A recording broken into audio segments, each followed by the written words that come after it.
We all thought that after October 7, the most horrific massacre of Jewish people since the Holocaust, barbarism that really has no comparison, 250 people taken hostage, many of whom are still there being held in Gaza by terrorists. We thought that surely the world would wake up and would stand with the Jewish community. Surely our humanity would kick in and we would say, these are a people who are being targeted, who are being oppressed. We need to stand alongside them and comfort them.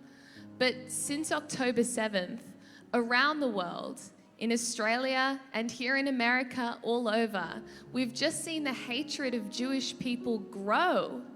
It's grown. How can that be? But it's really interesting that it's Jew hatred. That's what it is. But a lot of these protests try and hide it as just anti-Israel. They're not against Jewish people, they're just against Israel. But Israel is the Jewish people. The nation of Israel is the Jewish people. Jewish people are the nation of Israel. You cannot uncouple hatred of Israel from hatred of the Jewish people. And so since October 7 in Australia, we've seen a 738% increase in anti-Semitic incidences.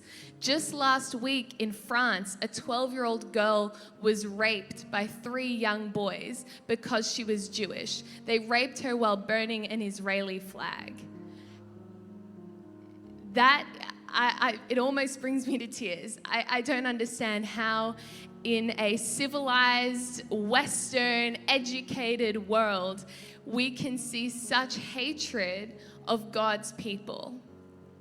And the university campuses have become the epicenter of this. We've seen encampments here in the US, in Australia, it's been the same thing. And these encampments have been led by 2 groups of people. Young people on the radical left who say we need to tear down Western civilization, tear down our Judeo-Christian values, and Israel has come to epitomize the oppressors, the privileged white people. And then there's another group that's also leading these encampments, which are the radical Muslims. And they've joined forces to take over our campuses and create fear and intimidate Jewish students and make us ashamed of standing with God's people and make us scared to stand up for justice. And that's what's happened on our campuses. And from my experience, I've spoken to a lot of Jewish young people. I'm 21. People my age, lots of people in the room are, my similar demographic. And so many of them have lost so many friends. One of my friends put a poll on her Instagram asking who has lost friends since October 7. 80% of people said they had lost friends because they're Jewish since October 7.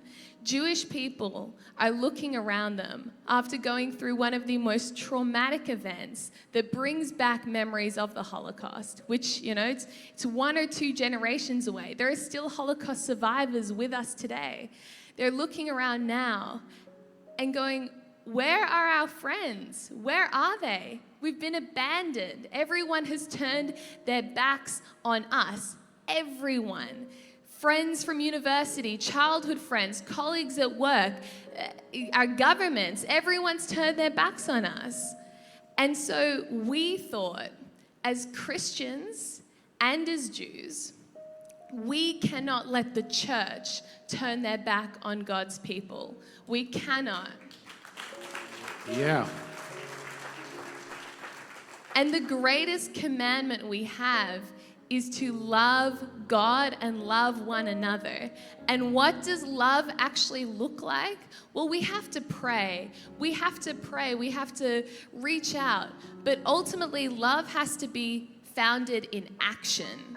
We have to step up. The church has to wake up. We have to get out of the pews and onto the streets. We have to go to where the people are.